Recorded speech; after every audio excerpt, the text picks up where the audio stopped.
Palmer again, ole ole. Palmer again, ole ole. Palmer again, Palmer again, Palmer again, ole ole. Wolves 1, Chelsea 3. Wolves 1, Chelsea 3. And on the flip side, the game that just ended today, Liverpool 1, Man City 3. Oh, no, not 3, 2. Man City just beat Liverpool 2-1. And so, with those combined results, we are currently 4 points clear of Liverpool, holding on to that last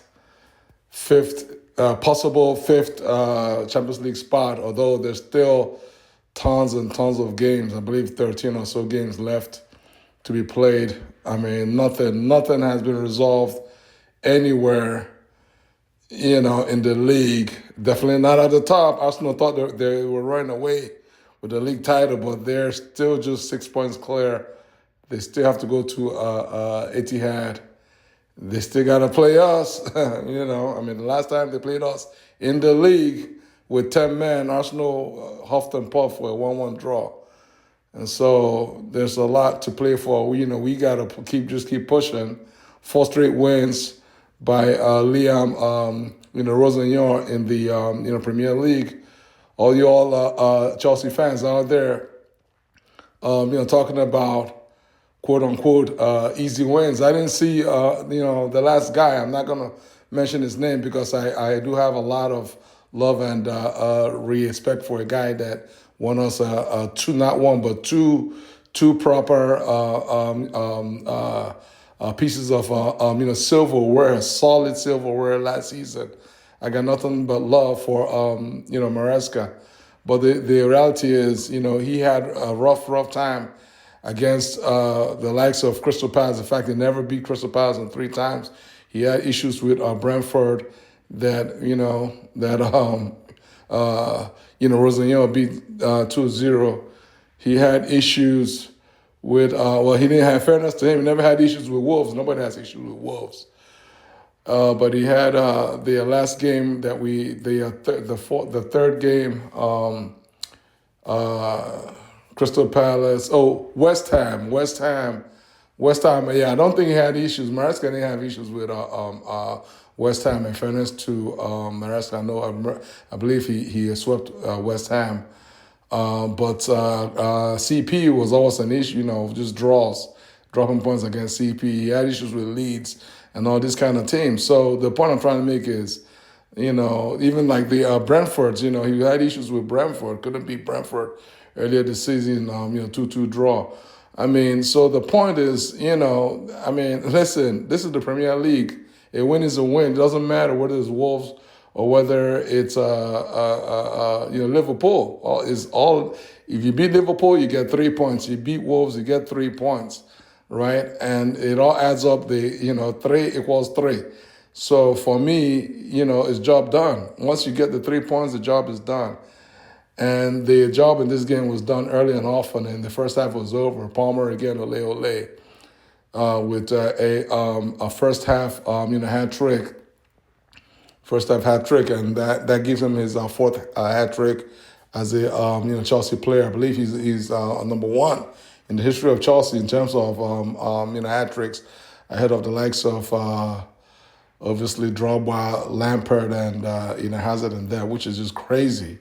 Given that Palmer's only been with us for 3 years? I mean, this is just crazy. It doesn't even make any sense at all.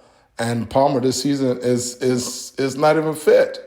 Even he himself has said it. He's not fit. He's not fit, and he's still giving us a hat trick performance. I'm not even going to talk about 2 penalties, because the reality is, had he been getting the passes that he should have had, Gusto should have released him for an easy goal, and I believe Neto should have released him, or Enzo. He should have had three clean goals from just normal course of play. So I mean, all the haters can just keep hating, and while Palmer just going to keep banging in these hat tricks left and right, whether he's fit or whether he's not fit. So, again, it's Wolves. Wolves is last in the league. I believe they only have 8 points. They're pretty much finished. they're on their way down and out.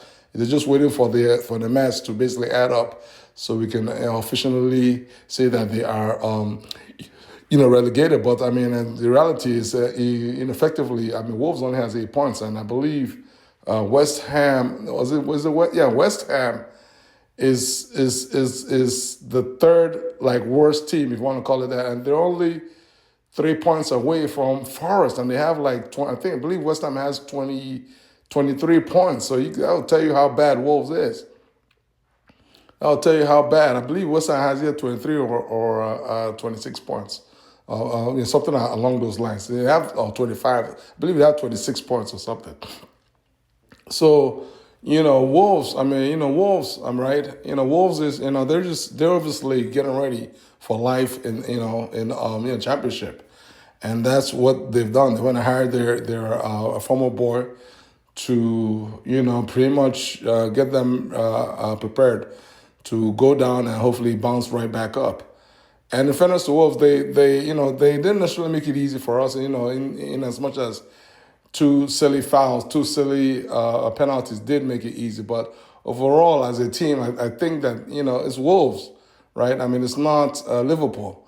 So as a team, I felt like Wolves actually played well. They've definitely played much better in the second half, notwithstanding that we're up 3-0 and our players were pretty much coasting by then. But, I don't really have much to say about this. I mean, other than the fact that I was kind of intrigued about the fact that Liam, Rosenyor did make a bit of a tactical tweak in terms of our shape off the ball, right? If you look at the personnel, it will appear to be a 4-3-3, right? We had our back four,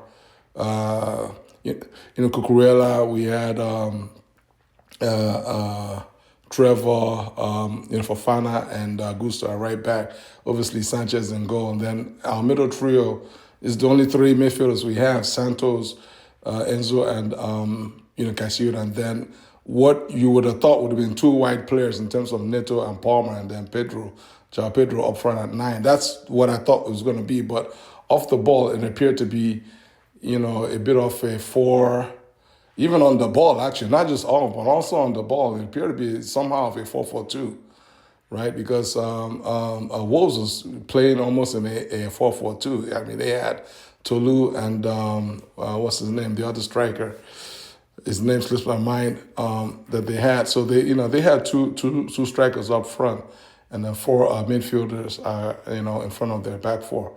And so I think that Rosenyor adjusted our shape to match their shape, so that we're able to control the midfield much better, and it worked because Enzo operated more from the left, almost as a left midfielder, and whereas Palmer didn't play on the wing, he played almost as in the 10 role. He played like he was pretty much played, I won't say a supporting striker. He played as a 10 behind Pedro. So he had a free role in and around the midfield. So we had Palmer in the middle. We had all our 3 guys. It was a lot of players in the middle, and it allowed for a lot of 1-2s and combinations, which made it tougher for Wolves to get the ball off us. And it gave us a chance to build up in the first half and put their defense and defenders under pressure. That's ultimately what led to the penalties. Penalties do not happen in a vacuum. It's not by luck. It's because of pressure. It's because of pressure, because of the movement of Pedro in the box. Because you're afraid if you don't put pressure on him, he might score. He might create an easy assist. And that's why they tried to tackle him and fouled him. And the other guy shoved him and all that. 2 PKs, Palmer again, Ole, two goals there. Then it was Mark Cucurella with the cutback assist. Brilliant connection by Palmer to the upper roof with his favorite left leg. And that's pretty much all she wrote. 3-0, 3 points. Sorry, at that point, 3-0 and 3 points. But for the second half, where Tolu, controlled the ball in front of João Pedro off a corner kick play, we didn't do well, and that's the only downside for me. My own downside is the offensive. This is the second straight game, I believe, in the Premier League that we've conceded from a soft goal from a corner kick. That's a soft corner kick goal to concede, and that's not good. So that's what Rosian needs to work on, the concentration of our guys on those corner kicks. But in fairness to our guys, they dealt with all of the other direct set pieces, the free kicks, the long throws, the avalanche of long throws, the avalanche of long route one free kicks into our box, and of course the usual corner kicks. So, but for that one where our guys kind of fell apart and conceded, we pretty much did well. So our next game is at home against Leeds on Tuesday. The games are coming thick and fast. Hopefully it's going to be 5 wins out of 5 games in Premier League for the first time in donkey years.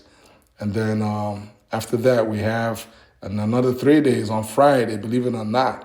We play Tuesday and we play Friday. For all you Chelsea fans that are wondering why did our players take their feet off the gas, because they played on Saturday, then they got Tuesday and they got Friday. That is crazy. That's a crazy setup. Our Friday game is against Hull, I believe. I'm not sure whether it's definitely an FA Cup game, Hull City. Not sure whether it's at home or away. It doesn't really matter. But our next game is Leeds. We lost to Leeds 3-1 away, and we need to avenge that loss and collect 3 points so we can just keep, like right now we have a 4-point cushion, a 4-point gap against Liverpool, and we need to nurse that gap. Liverpool goes away to Sunderland next, and they're going to be without Soboslai, who scored a just crazy, vicious rocket, the most rocket that will put a smile on the face of the likes of Michael Essien. And, he ended up with a red card pretty much late in the game. So, who knows? I mean, that might help. They might draw points. I'm not saying. So we need to win the Leeds game on Tuesday and just keep the pressure and just climb onwards and upwards. How do you guys feel about today's loss, Liverpool loss, combined with yesterday's Chelsea win? Leave your comments below, share this video, subscribe to my channel. God bless you guys. Peace out.